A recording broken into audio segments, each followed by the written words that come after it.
Previously on Alan Wake. I'm hunted by the law. Sheriff, Wake's running. I'm giving chase. Are you seriously telling me that writer just took out my deputies? A thriller I supposedly wrote is coming true. The genre of the story seems to be shifting. It's turning into a horror story. I was told that Alice had been kidnapped, but that was a lie. We don't have his wife. We don't know where she is. Her purported kidnapper was eaten up by the dark presence before it attacked me.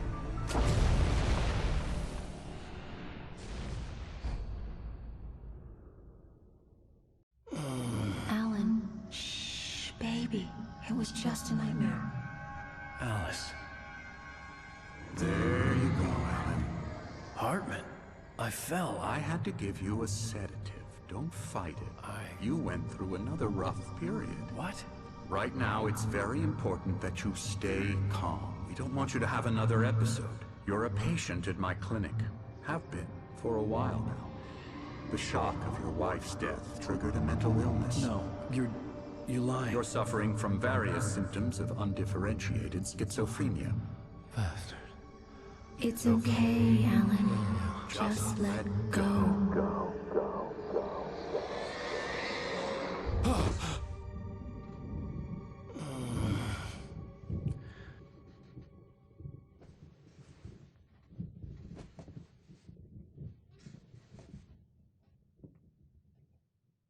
I felt groggy. Whatever Hartman had bumped in me was making me numb. I felt like this was happening to someone else. Someone I was watching on television. I couldn't think. Couldn't focus. The door was locked. I was a prisoner here.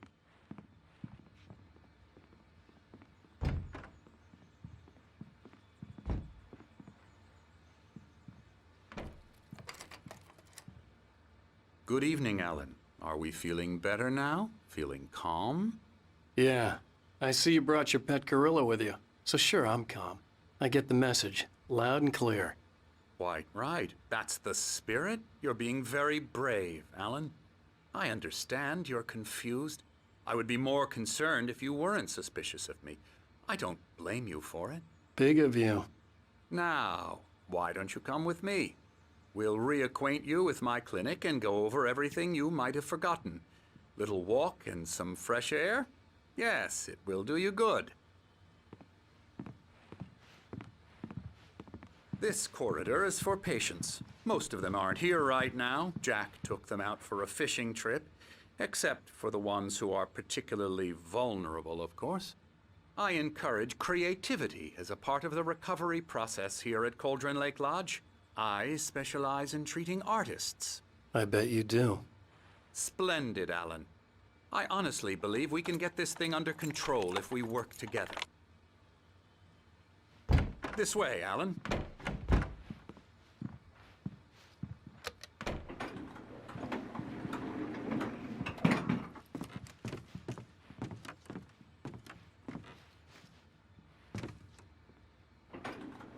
Now, Alan, from past experience with you, I know I need to get right into the heart of the matter as quickly as I can after an episode. So I'm just going to say this. Alice is dead. No. You're in a very vulnerable state until you understand and accept this. Alice drowned, and you couldn't face that. You're suffering from hallucinations, paranoid delusions, unusual thinking, an obsession about light and darkness, a feeling that everything revolves around you, your thoughts and dreams. Your mind has constructed an elaborate fantasy scenario in which your writings are affecting reality. She has been kidnapped and supernatural forces of darkness are trying to stop you. We go this way, Alan. I wasn't ready for another shot, so I went along with it. He had to be lying. But under the influence of the drug he had given me, I had to fight not to believe his words. It's all in your head. You've been making it up. Apart from the tragic accident with your wife, no one has been killed. Your delusions are just a manifestation of your subconscious mind trying to protect you from the too painful truth. Unless we fight the fantasy, it will return. I know the instinct is to resist me, but think about it.